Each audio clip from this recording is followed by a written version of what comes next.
Bag ডালা খোলা হচ্ছে এবং ধারণা করা হচ্ছে এখনই আসলে তাকে উঠানো হবে এবং আমরা সেই প্রক্রিয়াটি আপনাদেরকে দেখাচ্ছি। এবং ডাক্তার এই যে দেখতে পাচ্ছেন ওসমান হাদিকে অ্যাম্বুলেন্স থেকে এয়ার অ্যাম্বুলেন্সে তোলা হচ্ছে খুবই সতর্কভাবে এবং ডাক্তারি প্রক্রিয়ার মাধ্যমে খুবই সতর্কতার সাথে। চ্যানেল 24 এর এক্সক্লুসিভ ফুটেজে আপনারা দেখতে পাচ্ছেন ওসমান হাদিকে দেখা যাচ্ছে তাকে সিঙ্গাপুরের ডাক্তার এবং বাংলাদেশি ডাক্তারদের তত্ত্বাবধানে তাকে কিন্তু আসলে উঠানো হচ্ছে এবং সর্বোচ্চ সতর্কতার সাথেই তাকে নিয়ে যাওয়া হচ্ছে আপনি দেখতে পাচ্ছেন। এবং এই এয়ার অ্যাম্বুলেন্সে সব ধরনের প্রযুক্তি রয়েছে যাতে তিনি যে অবস্থায় আছেন সেই অবস্থায় সিঙ্গাপুরে যেয়ে পৌঁছাতে পারেন। বেশ কয়েক ঘন্টা তার জার্নি এবং এই জার্নি শেষে তাকে সিঙ্গাপুরে পৌঁছাবে এই এয়ার অ্যাম্বুলেন্সটি। এয়ার অ্যাম্বুলেন্সের আমরা যতটুকু এখন পর্যন্ত জানতে পারছি 2AMBO এবং আপনারা দেখতে পাচ্ছেন খুব সতর্কভাবে এবং খুব বলা যেতে পারে যে দেশি এবং বিদেশি ডাক্তারদের সমন্বয়ে তাকে তোলা হচ্ছে এয়ার অ্যাম্বুলেন্সে। আপনারা দর্শকদের উদ্দেশ্যে একটু জানিয়ে রাখি, গত শুক্রবার ওসমান হাদিকে নয়াপল্টনের বক্স কালভার্ট রোডে দুজন দুর্বৃত্ত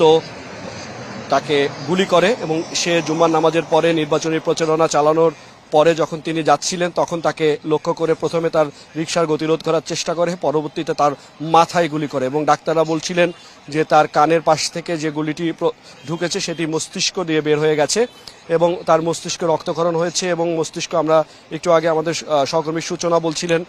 ডাক্তাররা বলেছেন তার মস্তিষ্ক ফুলে গেছে এবং মস্তিষ্ক রক্তচাপ বৃদ্ধি হয়েছে এবং তার হার্টবিট সাধারণের তুলনায় অনেকটা বেশি, যার কারণে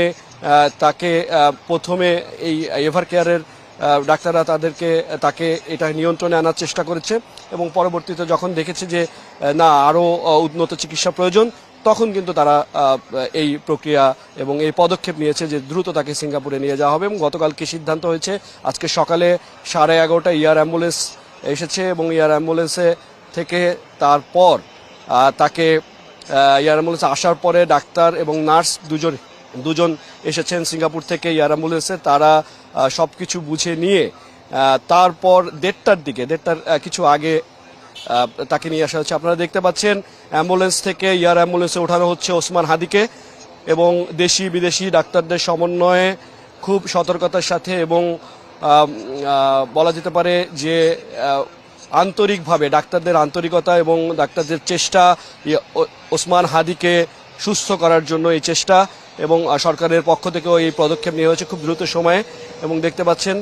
যে ওসমান হাদির উপরে যেই নেক্কারজনক হামলা এবং সন্ত্রাসী হামলা, সেই হামলার পরিপ্রেক্ষিতে ওসমান হাদি তিনি মৃত্যুর সাথে পাঞ্জা লড়ছেন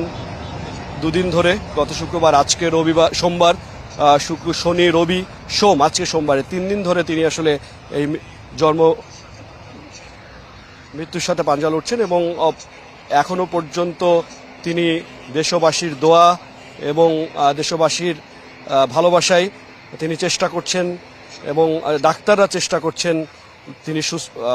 যাতে ওসমান হাদি সুস্থ হয়ে আসেন। এবং দেখতে পাচ্ছেন যে ওসমান হাদিকে এয়ারক্রাফটে ওঠানো হয়েছে 2AMBO এয়ারক্রাফট, সিঙ্গাপুরের এয়ার অ্যাম্বুলেন্স, এবং আর কিছুক্ষণের মধ্যে এয়ার অ্যাম্বুলেন্স থেকে উড্ডয়ন করবেন।